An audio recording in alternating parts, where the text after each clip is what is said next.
Welcome back to Rooted and Rising. Today, I'm so excited to sit down with P. Rogers. P is a seasoned expert in well-being curriculum and leadership development. He is trained more than 15,000 students, parents, and leadership teams across international schools and Fortune 100 companies. His work focuses on parenting excellence, student well-being, leadership training, and helping community build resilience. He's also the author of the new book, Overcome the Overwhelm, which equips families and leaders with tools to navigate stress and pressure with confidence. P, thank you so much for joining me today. Tracy, I'm delighted to be here. Thanks for asking me to be here. Let's start with your book, Overcome the Overwhelm. What inspired you to write it? Was there a moment in your own life, or maybe something you saw with a student, parent, or leader that made you realize this was the message the world needed right now? That's a great question. Thanks so much for inviting me to answer it. I think the thing for me that it wasn't a brilliant illumination of a moment. It was seeing patterns over years and just seeing really smart and talented people, parents, school leaders, not only within the school, but parent leadership outside of the school, fall into the same patterns of kind of overwhelm that let them feel like they were less than capable and that they weren't enough in whatever way that enough needed to be had. So I wanted to present something that was really digestible, easy to read, and actionable that helped all those cohorts in some way just understand the rules of the road a little bit, understand where they are, and understand that there's a path forward. And if that can happen for students or parents or school leaders inside or outside of the school, then I'm happy to have contributed. Oh, I love that. And it really highlights how universal this experience of overwhelm is. From your perspective, working with so many different communities, what do you see as the most common sources of overwhelm? And why do you think it shows up not just in schools, but also in families or even in organization settings? Deep. I'm going to equivocate here a little bit and speak out of both sides of my mouth. Because I think the answer is a little bit different depending on who we're speaking about. I think that for young people, and particularly young people who are highly conscientious, it's one of the factors, the 5-factor model of personality. One of the factors is conscientiousness. And students who are high in conscientiousness are very rigorous about the rules and wanting to do it correctly and wanting to be okay and knowing what to do and how to do it. And so students who fit that profile, and there are many students in international schools who fit that profile of high conscientiousness. And with young women in particular, young female students, there's a high degree of agreeableness as well. So when you have agreeableness and conscientiousness together, forming the majority of the patterns of personality, then you have people who are kind of ripe to be anxious about everything. And so for students, particularly female students, it's basically anything you can think of. Who are my friendship groups? And they have multiple friendship groups. Am I in here, out there? What's going on here as opposed to there? Who do I need to pay attention to? What's going on social media? Am I getting dissed? There's a whole host of dangers out there for young women. And then in the classroom, they tend to do much better because classrooms are by nature cooperative. And again, if you have highly conscientious students who are agreeable, cooperation is kind of what they want. And so they can feel very alive in a classroom. But again, the expectations, the conscientiousness comes in, and it's, again, achievement, achievement, achievement. Everything has to be right. And if I get something wrong, then something's wrong with me. And so for young women, I feel that's a big part of the pattern that I think is research-based, but also what we see in international schools writ large. For young men, I think it's a little bit different. Young men want to be in an environment that's a little bit more rough and tumble. Classrooms aren't necessarily the places where they thrive. They thrive outside of the classroom, probably more than inside the classroom as a general rule, places where they can demonstrate competence. And so for young men, and you probably heard some of the research around this, Richard Reeves has done some great work on this. He wrote a book called Boys and Men. And this is going to be oversimplified, but young men wanting to prove themselves, especially to other young men, people get the idea that young men want to show off for young women. Mm-hmm. That's true to some degree. And we can laugh about all the ways that happens at high school dances or middle school dances and things like that. But who young men are really performing for are other young men, because status within the group is super, super important. And so if young men are feeling isolated, if they're kind of really rooted online as opposed to in their communities, in a sports team or a drama club or something, a robotics club, something that really gets them out and motivated and cooperating and working with people, which is really where they thrive, they can feel deep degrees of anxiety that they don't even know how to express. Yeah. And so it's the isolation for young men that can be a big part of the issue. And so for students, I find that's kind of the truism that I've lived with for the last number of years. And I'd be open to anybody who's listening to this who has more information or different information to contact us to give us new perspectives. But I would go pretty hard on that as something that I feel is true. For parents, it's a whole different world. And parents who have multiple children, boys and girls, and then the whole idea of wanting their children to succeed, to not be left behind. We live increasingly in a world where the haves have more and the have-nots have less. And so even for people who are kind of in the middle ground, maybe upper middle class or even middle class by economic standards, the aspirations are, it's not aspirational in a positive way, like, oh, I want my child to grow, thrive, be all they can be. It's, if my child doesn't achieve certain levels of success, they will be left behind. And there's such a deep fear of that parents can often be over anxious, over parenting, overprotective, helicoptering, pushing, prodding, begging, and putting different levels of stress on a young person, not only with their academic work and their social circles, but it really tears at the fabric often of the relationship between parent and child, because parent and child, conflict is the norm for teenagers and parents. But conflict can be healthy and warm, generative, and conflict can be toxic. And what I found too often with high achieving parents and high achieving young people is the conflict was toxic. Yeah. Because it's always rooted in self-improvement or competition, things that we would say, well, what's wrong with that? Well, It's like eating chocolate cake. What's wrong with chocolate cake? Nothing, unless you're eating a chocolate cake a day. And then that's not so good. So those are long-winded answers. Maybe I love it. Shorten some of those up a little bit, but No, I love every word that you just spoke.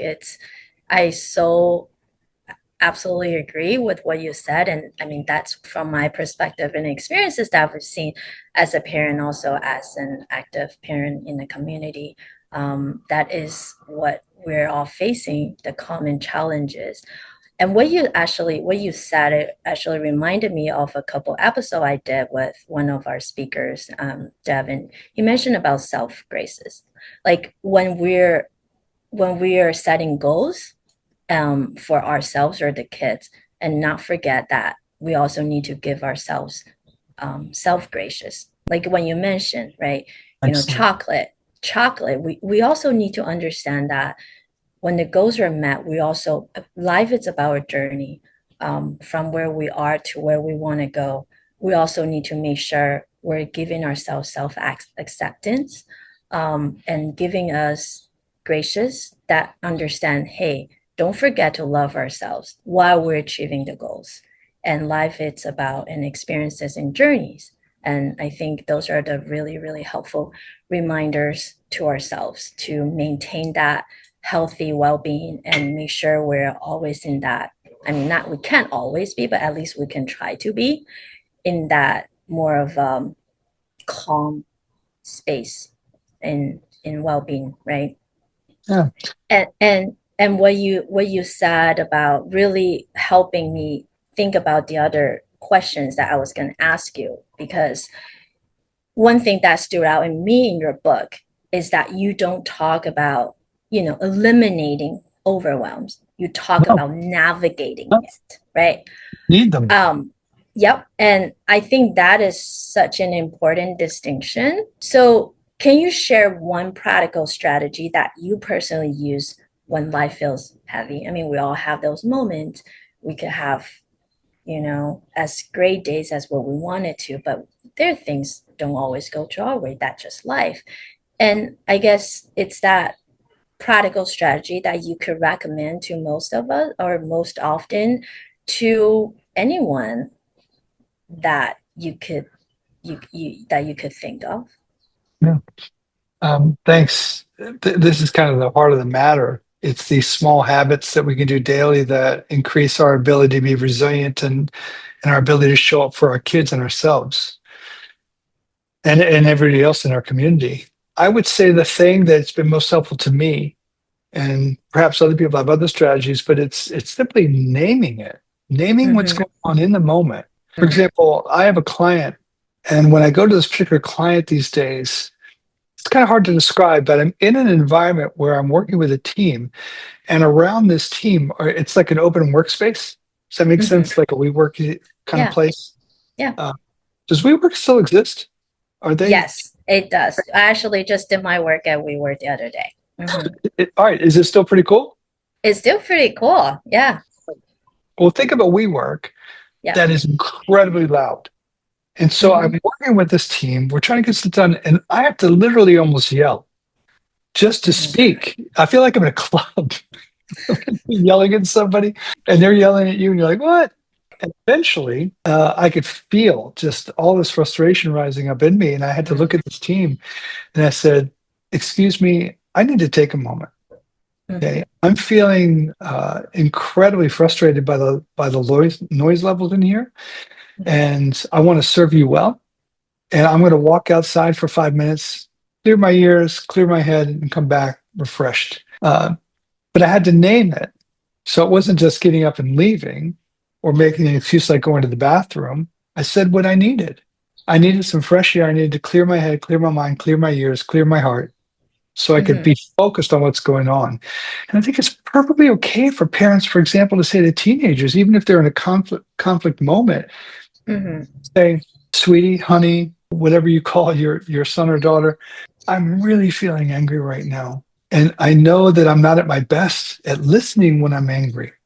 Yeah. I think what you're saying is incredibly important. I want to hear it well, and I'm not hearing it well right now. And so I'm going to ask you for some grace, and let's break this conversation apart right now and walk away gently. And we'll come back to this very important conversation in an hour or tomorrow morning or something like that. I think this idea that people have in their head, like never go to bed angry, I think I used to believe that when I was younger. I don't believe that now.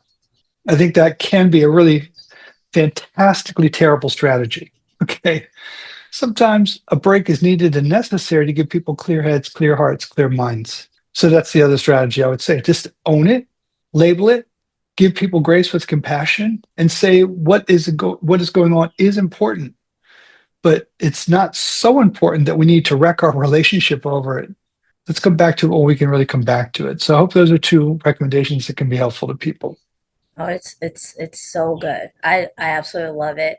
And I think we could all use that and resonate with me because I felt like it's really it's such a good, you're leading by the example to show your child or as a counselor to the students that, hey, expressing how you feel, expressing your emotion to people around you safely, it's important, right? I think that you're telling them, hey, it's okay. We all have feeling, we all have emotion, but just remember emotion come and go, and being able to take a pause at the moment where we felt our nervous system is acting up, whether it's in flight or fight mode, Yeah, Take a excellent point. moment, listen to our body, listen to our intuition, and it's okay.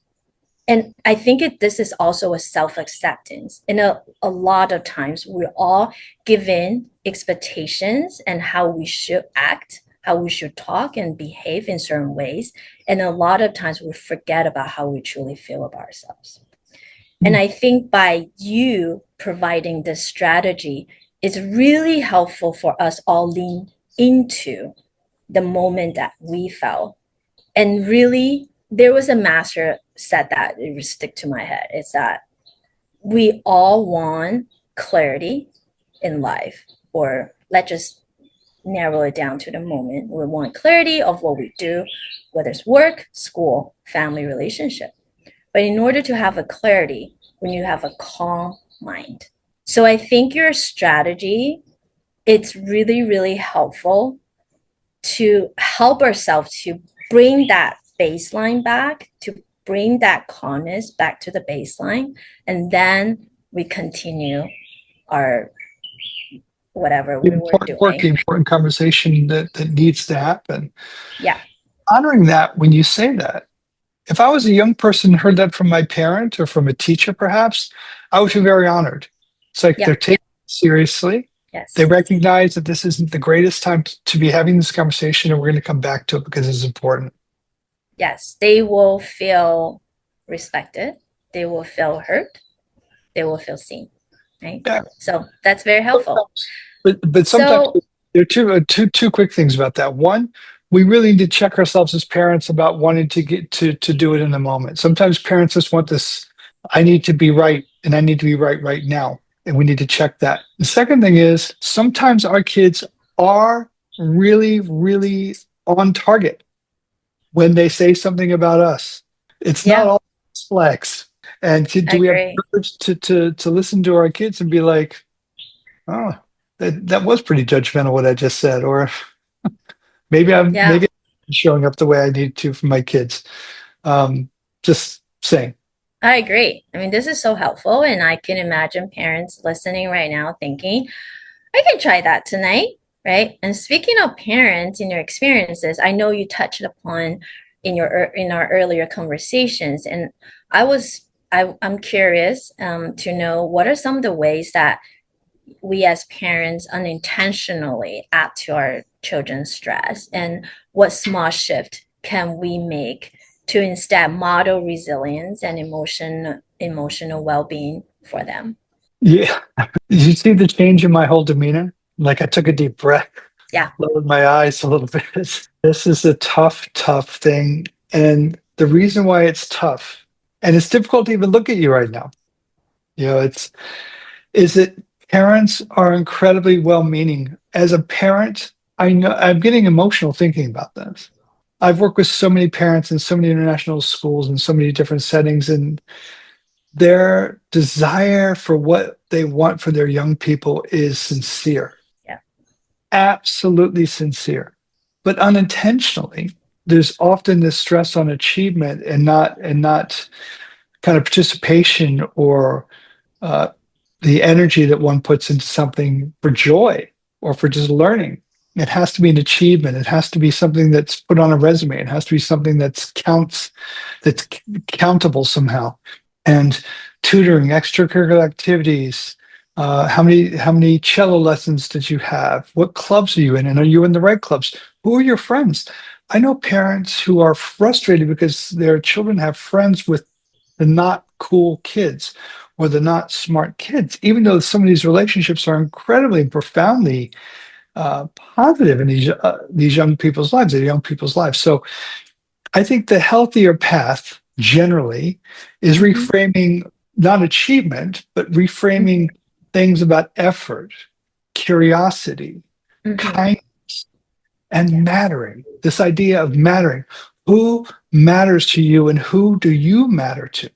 When young people feel like they matter, generally really good things happen. And mattering has nothing to do with skill. It has everything to do with showing up, with being kind, with being thoughtful and curious about what's going on, with how much effort you put into things. And those are all things that have nothing to do with the GPA. And when kids show up that way, we all know kids that are like this. They're just lovely kids. And they might be incredibly bright as well. But you could have a really bright kid who's emotionally isolated, emotionally devastated, has very little self-awareness, but is an achiever.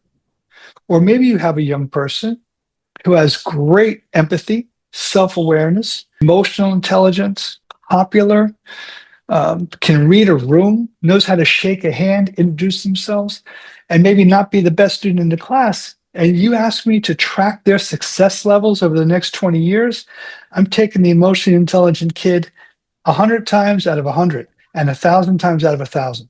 Because success in the world is predicated on self-awareness. And if I can understand what I'm feeling and understand what you're feeling, then we can make things work in a business relationship, in a school relationship, in a family relationship. And that's universal. If you have a kid who's incredibly brilliant, but doesn't know how to talk to anybody or feels crippled by self-doubt socially, outcomes generally aren't going to be as positive. And so balance is real key. I should have put balance in there too, along with effort, curiosity, and things. So, and I'm preaching a little bit, and I get sad when I talk about this, actually. So it's kind of weird, but I feel sad talking about this. Yeah, well, you feel sad is because you carry a strong responsibilities and accountability, and you really see from your work experiences, you've seen what the challenges are. You wanted so much for the best of everyone. I think that sadness comes within your responsible, being super responsible, wanted to do something to make it better. And I think that, you know, what we're doing and you're able to share your wisdom with us at this moment is spreading a positive impact to whoever listening that feels resonate or can be inspired, even just a small speck of it. I agree, and I think that. Can I tell a quick story that might illuminate this? Because of course, I don't know why I love this story so much, but I used to ask this question a lot. But this one particular time, it was just really impactful. I went when I was working at one international school in Shanghai. It was right after COVID, and it was the first time they were playing basketball against another team from another school. Remember how everything was locked down? Yes. So it was a kind of a big deal. So everybody kind of shows up after the game. It was the girls' senior team. One of the players came off, and instead of saying "good job," she goes, "Hello, how you doing, Mr. Rogers?" and everything like that. And I said, "Hey, can I ask you two questions?" She goes, "Sure." I said, "Who was your best teammate today?" And she kind of looked shocked, and she was like, and she mentioned a name. And I was like, "Why?" She's like, "Oh, she was so awesome." So I was getting her out of her own self and kind of, and then I did bring it back to her. I said, "Who were you the best teammate for? Not what did you do best? What did you do best? Who best teammate for?" And then she had another person on the team for that. And we had this really animated conversation. It was 3 minutes long. And when she walked away, she goes, "Thank you for asking those questions. That was so awesome." Right. And other people felt really kind of animated by that too. But like I never asked, "How did you do? How many points did you score?" Yeah. The questions we ask are important determiners about what kind of answers we're going to get. Yeah. Oh, I love the story. I mean, Yeah. you're being connecting, you're uplifting, and you wanted to bring the best out of the player and kind of give them another reframing the work. Hey, Yeah. you know, we've done this, and let's think about what are the things that brings the joy, the celebratory moment as a teamwork sportsmanship, right? I mean, that's all ultimately what it matters is, you know, we human, we're biologically wired to be a packed mammals, right? So that's within our that's part of who we are. So we do naturally craving for that connection, and but because of how fast the world is moving forward, and we forget about that, and we turn. I mean, so I think being mindful, intentional, having that balance where you mentioned the effort kind of bring all us together, regard whether we belong to the same school, same community, same neighborhood, through professional events. I think we do crave, everybody craves for that connection and uplifting positive vibes. So Well, thanks for I love saying that. that. I appreciate Yeah. that. But the thing that I find fascinating about it, this young woman's joy was evident when she was describing this. And I Yeah. think that part of the reason is because when we ask questions, even well-meaning questions, how did you do? Yes. It's like a spotlight put on me. Even if I did well, it's like spotlight. Yeah. What did you say? Who were you the best teammate for today? Who was your best teammate? Right. You really broaden out the spotlight to be less Everyone. intense. Yes. What you said reminded me of this really, really phrase I absolutely love. They said selfless happiness is unconditional happiness. So That's lovely. that's, yeah, it's from the master. So, Where did yeah. So looking ahead, if you could embed just one key practice into every school or family system to reduce overwhelm and strengthen well-being, what would it be? And how do you think that would change the way young people grow up today? So that's looking ahead for our future vision. And if there's something that we could, or the school, whether school or just the family system, could embed one key practice. And our goal is to strengthen the well being and reduce that overwhelm. And what do you think that would be? Um, and what do you think that's going to change the way that young people grow up? I don't always practice what I preach with regard to this, but we do it enough. I wish I did Yeah. it more with my family, but with my young son, I have a feeling wheel. And so I think regular check-ins are really important about emotional kind of states. Even when Mm-hmm. things are fine, again, this is really important. This idea that we only check in when things are not well, I think is a Right. mistake. And I say Yeah. mistake because we want to be paying attention to all of our children's states. And when they're doing well and thriving and feeling energized and motivated, it's a great time to check in too. But Yeah. it's often like, oh, they're doing great. I'm going to leave them alone. And if they're struggling, then I'm going to intervene. Well, maybe you can intervene and double down on some of the good things that are happening that really grow and multiply that. But that's another thing. But I think a feeling wheel, especially for Mm-hmm. younger kids, and then a more emotionally savvy feeling wheel can be a great way to help young people grow their emotional intelligence and label their feelings correctly. Not that there's a correct answer, but it just broadens the labels. Of Um, course. yeah, if a kid says, I'm angry, I'm mad, I'm mad. Well, are you mad or are you Yeah. furious? Those are Mm-hmm. different things. Are you mad or are you jealous? You know, if a kid says, I'm jealous, that's a totally different vibe than I'm just mad. Do you see what I mean? The word Mm-hmm. mad Yeah. can be an umbrella for so many different types of things, even disappointment. Yeah. So having a vocabulary and helping our kids grow a vocabulary that's more sophisticated, I think is crucial because we ask kids to do incredibly sophisticated work, for instance, in the IB. The kind of levels of physics they do, economics, math, um, psychology is incredibly sophisticated. And yet, often, they have very limited ability to do things like describe what they're feeling right in the moment. And I Yeah. find completely like in my worst moments be unacceptable. That's Yeah. unacceptable. I think school could do a lot better.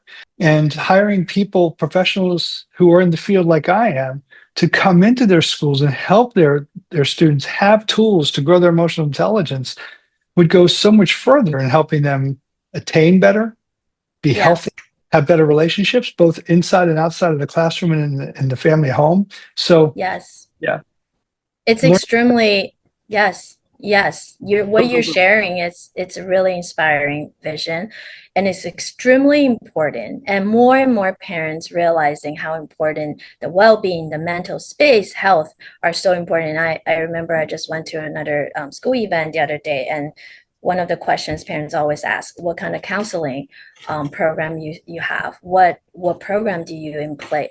What program do you have for schools? And when students are in need, when they have different emotions, how do you guide them, right? I think when you mentioned earlier about naming your feelings, and I remember my kid, they were learning about having different color code to express how they feel, right? Red, it could be any color that you like, but the association of how the kids associate different color to how they're different feeling. I think it's a really, really good program to kind of educate kid early on. And it's not going to get there right away, but it's a tool, right? It's a tool, and gradually and slowly, and hopefully that will kind of help them and guide them to where we need to. No, that's really, really helpful what you just shared. And I want to end on a more of a personal note. And after training more than 15,000 people, and what's this one lesson you carry with you when you face your own moments of overwhelm? I know you talked about take a pause, think. Is there anything else that you would like to share? I try to practice all the things that I mentioned, but yeah, I'm getting emotional just thinking about it. I have people in my life who are emotional touchstones, and I reach out to them, and I try to speak as clearly and truthfully as I can about what's going on without burdening them, because they're not professional helpers, they're friends. And just sometimes the voice of a friend, or just someone calling to say, hey man, I know you're going through a rough time, I love you, is the thing that gets you through, because rough times are going to be naturally happening everywhere in life. No one gets out without hard times. So I expect hard times. So I think the strategy is, if you expect hard times, then you're going to be better at strategizing how you're going to get through hard times. It's when you're always surprised, like, oh my God, why am I having such a hard time? Well, if you're surprised by that all the time, I would encourage you to think about that realistically and go, is that a realistic thought? Yes. So good. It's so beautiful. Really love that. Base, connect. Yeah. And it connect. Yeah. And I think that, I know you also have a great sense of humor. You have an amazing personality, generally optimistic, great vibes. And, and I think all of that comes not just from, learning, keep on thriving as a personal growth, but also connecting, contributing, providing community service to the work that you do, as of now. So I think all of that combined, really, really helpful to go through some overwhelms and challenges in life. That's how I feel from my perspective. So thank you. You're super kind. Before we go, I have to say some things too. I'm just so deeply appreciative for the opportunity. I value you so deeply, and we've had many deep conversations and a lot of fun ones as well. And what you're doing is really important. And it's just, when you told me what you were doing, I was like, wow, this is exactly what you need to be doing. Aww. So I'm thrilled for anybody who is going to be in your path, and a little envious too, because they're going to work with a really special person. So thanks. Oh my God. Thank you so much, Pete. You touched my heart. I really appreciate that. Thank you so much for sharing your wisdom and your heart today. I know so many parents, leaders will walk away from this conversation with tools that they can use right away, and also a sense of hope that overwhelm doesn't have to define us. And for those who are listening, Pete's book, Overcome the Overwhelm, is available now, and I highly recommend it, and we'll also link his resources and program in the show notes. Thank you again, Pete, and thank you all for tuning into Rooted and Rising. Until next time, remember the resilience growth when we stay rooted, what matters and most, and keep rising through the challenges. See you. Bye-bye. Bye.